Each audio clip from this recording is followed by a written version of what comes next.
நெஞ்சம் என்னும் கூடு அதில் நெருப்பு வைத்ததாறு, துன்பம் வந்த போதும் அதை துடைப்பதிங்கு யாரு? கலங்கும் போது சேரு, அது தெளியும் போது நீரு.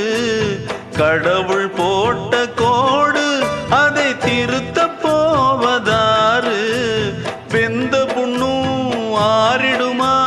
வேதனை தான் தீர்ந்திடுமா? விண்ணுக்கும் மண்ணுக்கும் சம்பந்தம் உண்டுன்னு சொன்னது யாரு? அது மன்னவன் பேரு. அந்த வானத்தை போல மனம் படைச்ச மன்னவனே, பனி துளிய போல குணம் படைச்ச தென்னவனே.